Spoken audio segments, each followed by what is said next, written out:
Once upon a time in Abuja, Nigeria, lived a wealthy woman named Mrs. Aduni Akande, known for her extravagant lifestyle.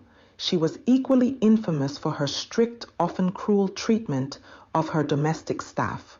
Among them was a young girl named Amina, a quiet and diligent house help, who had recently been brought from a rural village to work for the Akande family.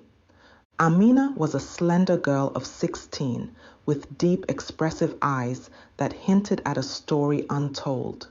She had grown up in a small, close-knit village surrounded by lush greenery and the warmth of a community that cared for her deeply. The villagers had found her abandoned as a baby and had raised her with love and compassion. Leaving the village for Abuja had been a difficult decision, motivated by the need to support her adoptive family financially. Life in the Akande household was a stark contrast to her village upbringing. Amina performed her duties without complaint, despite the harsh words and sometimes even the blows she received from Mrs. Akande. The other staff pitied her, but dared not intervene for fear of losing their jobs.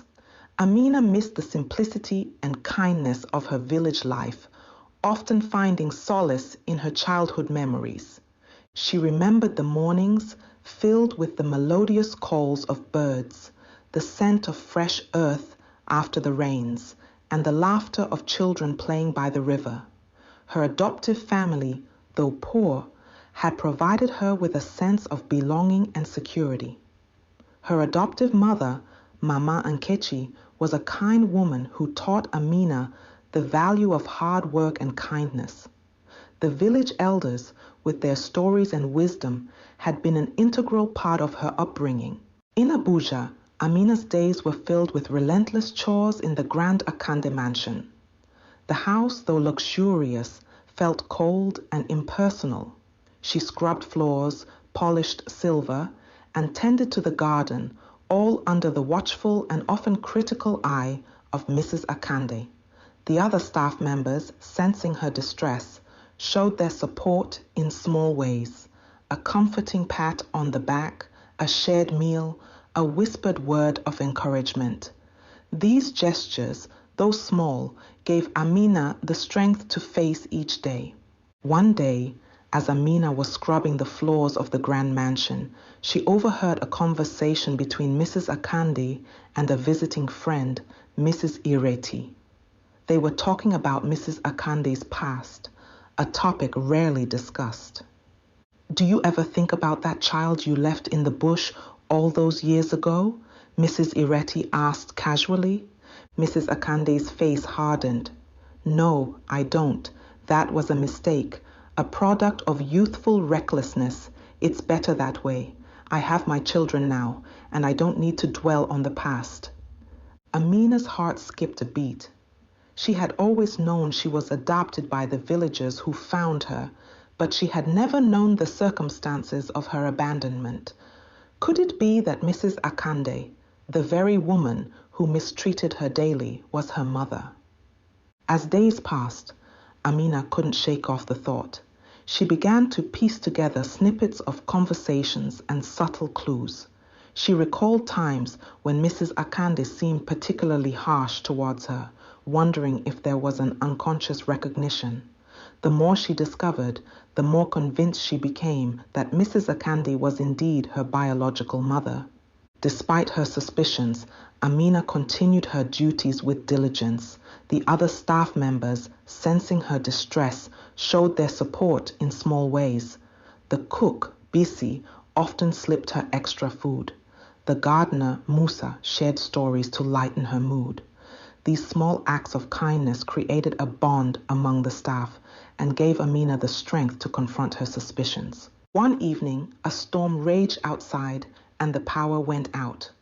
The mansion was plunged into darkness and the staff scrambled to find candles and flashlights. In the chaos, Amina found herself alone with Mrs. Akande in the living room.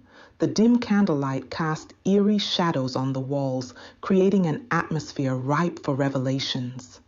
Gathering her courage, Amina spoke. "Madam, may I ask you something personal?" Mrs. Akande, already irritated by the power outage, snapped, "What is it, girl? Make it quick." Amina took a deep breath. "Did you ever abandon a child in the bush many years ago?" Mrs. Akande's face turned pale. "What nonsense are you talking about? How dare you bring up such a thing?" Tears welled up in Amina's eyes. "I think I might be that child. I was found in the bush by villagers who raised me. They told me I was left there as a baby." For a moment, silence filled the room, punctuated only by the sound of the rain pounding against the windows. Mrs. Akande stared at Amina, her mind racing through memories she had buried deep. She initially reacted with anger, denying the possibility, but as she looked closer at Amina, she began to recognize features she had long forgotten: the shape of Amina's eyes, the curve of her lips. Mrs. Akande sank into a chair, her hands trembling. "It can't be," she whispered. "It can't be." Amina knelt beside her, desperate for answers. "Please, madam, if there's even a chance, I need to know." Tears streamed down Mrs. Akande's face as the weight of her past sins crashed down on her. "Yes," she admitted, her voice barely audible. "I left a child in the bush. I was young and scared. I thought it was the only way. I didn't want anyone to know." Amina felt a mix of emotions: anger, sadness, and a strange sense of relief. "Why did you treat me so badly?" she asked, her voice breaking. Mrs. Akande looked at Amina, her eyes filled with regret. "I didn't know," she said. "I didn't know you were my daughter. I have been a fool, blinded by my own guilt and shame." From that day on, everything changed in the Akande household. Mrs. Akande, filled with remorse, began treating Amina with kindness and care. She sought forgiveness, not just from Amina, but also from the other staff she had wronged over the years. She started small, offering apologies and improving their working conditions. Gradually, she took more significant steps, such as increasing their wages and giving them more time off. Amina chose to return to the village to reconnect with the people who had raised her with love and compassion. She missed the village, its simplicity, and the warmth of the community. Her return was met with joy and celebration. The villagers welcomed her back with open arms, relieved that she was safe and happy. Amina shared her story with the villagers, explaining her discovery and the changes in Mrs. Akande. They listened with rapt attention, marveling at the twists of fate and the strength of Amina's spirit. Amina decided to split her time between Abuja and the village, maintaining a relationship with Mrs. Akande, who had transformed into a more humble and loving person. Mrs. Akande, determined to make amends, visited the village often. She sought advice from the elders on how to be a better person and mother. She engaged in community work, donating resources and time to improve the lives of the villagers. She began supporting village projects like building a new well and providing scholarships for children to attend school. Amina grappled with her mixed emotions about forgiving Mrs. Akande. She confided in Mama Nkechi and the village elders, who provided wisdom and guidance. They reminded her of the importance of compassion and the possibility of change in people. Slowly, Amina found peace with her decision, recognizing the genuine remorse and effort in Mrs. Akande's actions. The story of Mrs. Akande and Amina became a tale of redemption and the power of forgiveness. It reminded everyone in the neighborhood that no matter how deep the mistakes of the past, there is always a chance for change and reconciliation. For Amina, it was a journey of discovering her true identity and finding a family she never knew she had amidst the complexities of life. Her bond with the villagers remained strong, and she continued to honor them for the love and care they had given her.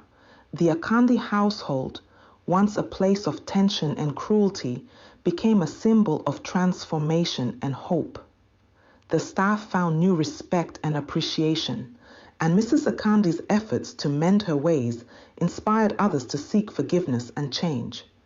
In the end, the story of Amina and Mrs. Akande served as a powerful reminder that redemption and reconciliation are always possible, no matter how deep the wounds of the past. The end. Thanks for listening.